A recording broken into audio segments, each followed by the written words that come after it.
When we picture the Second World War, the mind defaults to a very specific, very loud type of memory. We see heavy armor rolling through European streets, infantrymen exchanging gunfire in the rubble, and massive armies colliding. History is reliably written through the lens of open combat. But imagine stripping away the battlefield. What if the front line wasn't a trench thousands of miles away, but the kitchen you cook in, the hallway of your apartment building, and the very rooms where your children sleep? For millions of citizens in occupied France, the enemy wasn't an abstract threat across an ocean. They were the men drinking morning coffee at your local corner cafe. They were a constant, suffocating, normalized presence sitting right in the middle of your neighborhood. Curious, how do you fight a heavily armed occupation force when you have no military training, no weapons, and society views you as inherently fragile? You fight by weaponizing that exact perceived fragility. Some of the most effective resistance of the 1940s happened entirely in the shadows, carried out by women whose acts of defiance were so seamlessly blended into daily chores that they left almost no trace in the official records. Women in the French resistance employed a tactic we can call feminine arms. They recognized exactly how the occupying soldiers viewed them, as harmless, emotional caretakers focused solely on their families. Instead of fighting that stereotype, they used it. A pregnant woman rushing a wounded relative to the hospital could bypass a military checkpoint, with an Allied pilot hidden in the back seat. The resistance hid in plain sight, buried under a mountain of daily administrative tasks. Standing in line to get a coal ration card stamped or exchanging food vouchers at the market became the perfect cover for passing intelligence and organizing escape routes. Because these actions perfectly mirrored the legitimate, expected routines of running a household during wartime, the occupying military forces simply didn't register them as threats. The camouflage was absolute normality. Yet, maintaining that normality required immense nerve. German officers were constantly cataloging the population, surveilling streets, and even living directly inside civilian homes. One misplaced glance or unexplained absence could result in immediate arrest and deportation. While there are incredible photographs of women holding rifles and wearing armbands during the liberation of Paris, they represent a fraction of the actual effort. The vast majority of female resistors never held a gun or wore a uniform.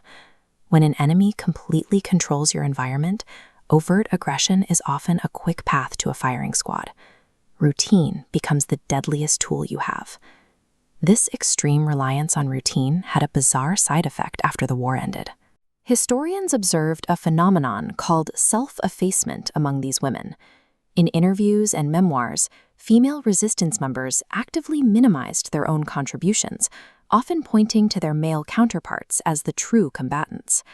This diagram shows the stark divide in how post-war memoirs were written.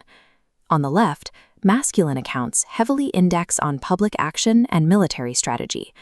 On the right, feminine accounts dedicate vast sections to domestic duties and local survival tactics.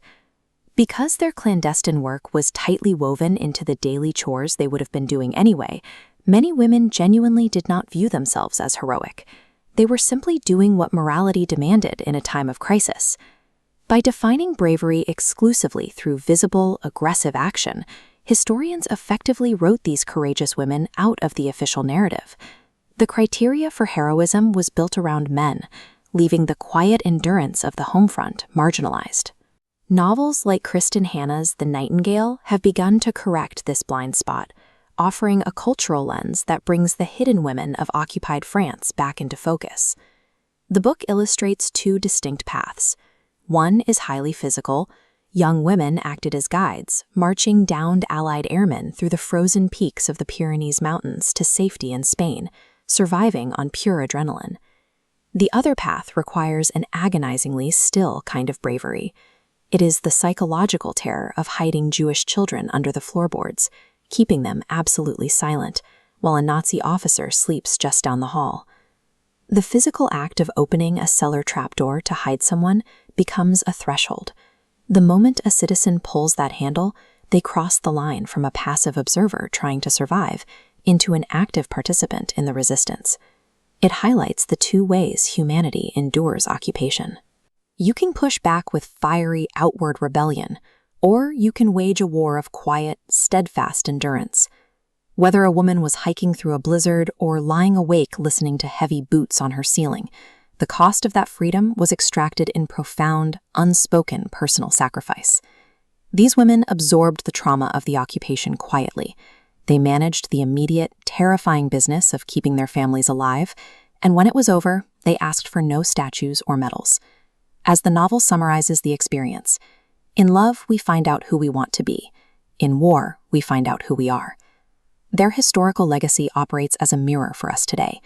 It forces us to look past our comfortable routines and examine the actual strength of our own moral foundations.